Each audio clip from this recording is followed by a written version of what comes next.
आलोक जी, चाहे इंदिरा गांधी हो एक वक्त पर या फिर लालू प्रसाद यादव, जयललिता, दो विधायक इनके, जिसमें कुलदीप सेंगर भी है, 2 साल की सजा होगी तो फेट अकम्प्लाई है कि वो उसी समय से आपकी सदस्यता रद्द हो जाती है।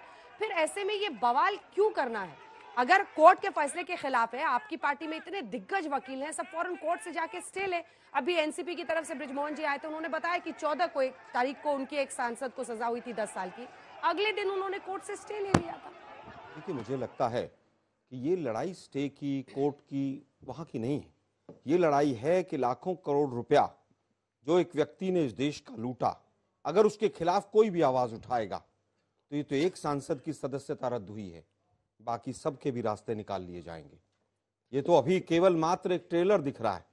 पहले तो दिखता था ईडी भेज दी, सीबीआई भेज दी, अब तो जो हो रहा है 1 महीने में सारे फैसले आएंगे और सबको जेल जाना पड़ेगा, ये भी नौबत आ सकती है।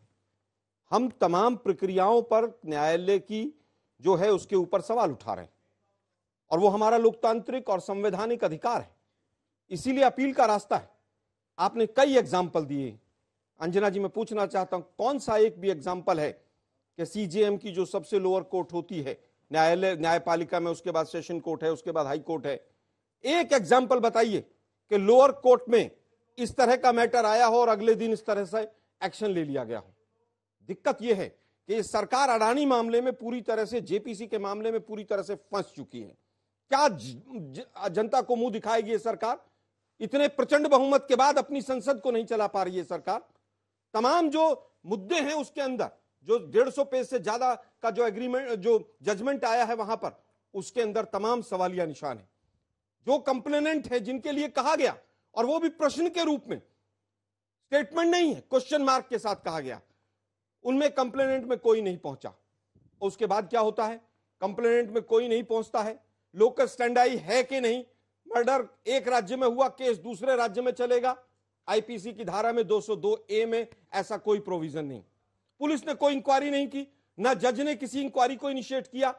उल्टा यह हुआ कि 2019 का केस और 2022 आते आते 2022 में उस जज ने जब मना किया, पिछले वाले ने, कि मैं समन नहीं करूंगा राहुल गांधी को, जज का तबादला हुआ।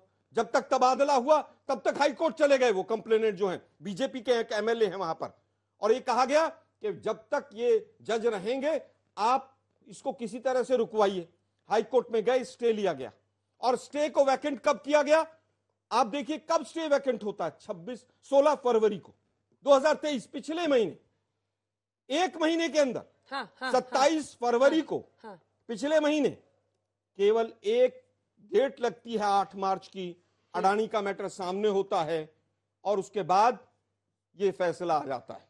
मतलब आप कह रहे हैं कि कोर्ट ने मोदी सरकार के कहने पे काम किया है? मैंने नहीं कहा, मैंने कहा कि जो तमाम 1 महीने के अंदर जो प्रोसीडिंग्स है। आरोप क्या है? मेरा आरोप यह है कि कहीं ना कहीं इस मैटर में न्यायालय ने भी जल्दबाजी की है, न्यायालय ने जो प्रोसेस है उसको फॉलो नहीं किया है, और इसीलिए जिस जज ने सजा सुनाई वही जज उसी दिन, क्योंकि 2 साल की सजा थी, और वो भी 2 साल की जो सजा थी वो सेक्शन 500 में may extended up to 2 years, may be extended, लेकिन जो सबसे हाईएस्ट हो सकती थी वो सुना दी जज साहब ने। तमाम सवालिया निशान है इस प्रोसेस के ऊपर, और यही कारण है कि अपील का रास्ता है, हम अपील में भी जाएंगे। ये लड़ाई माननीय राहुल गांधी जी की नहीं है, ये लड़ाई कांग्रेस की नहीं है। अगर बैंकों का पैसा डुबोया जाता है, बैंकों का पैसा एक आदमी को दिया जाता है, ये देश की लड़ाई। ठीक है, क्या ये देश की लड़ाई नहीं है? एक बार राहुल गांधी का जो बयान था ये 2019 का, वो सुना देते हैं, उसके बाद से मैं आपके पास देश दीपक वर्मा जी आऊंगी और आप बताइएगा कि क्या जो कांग्रेस का आरोप है कि अति कर रही है ये सरकार, वो सही है या नहीं। सुना दीजिए 2019 का राहुल का वो बयान। एक छोटा सा सवाल, इन सब के नाम, इन सब चोरों के नाम मोदी मोदी मोदी कैसे हैं? ललित मोदी, नरेंद्र मोदी, और अभी थोड़ा ढूंढेंगे तो और बहुत सारे मोदी निकलेंगे।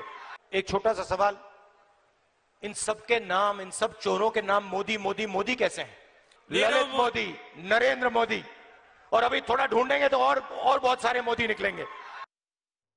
इसमें प्रश्न कहाँ है आलोक जी? और अभी ढूंढेंगे तो और बहुत सारे मोदी निकलेंगे, जवाब दीजिए। आपने शायद सुना नहीं। क्या अब मैं नहीं, एक अंतिम मैं इसमें कह देता हूं जल्दी से। नीरव मोदी घोटाला 14,000 करोड़, ललित मोदी घोटाला कई हजार करोड़, और अडानी घोटाला कई लाख करोड़।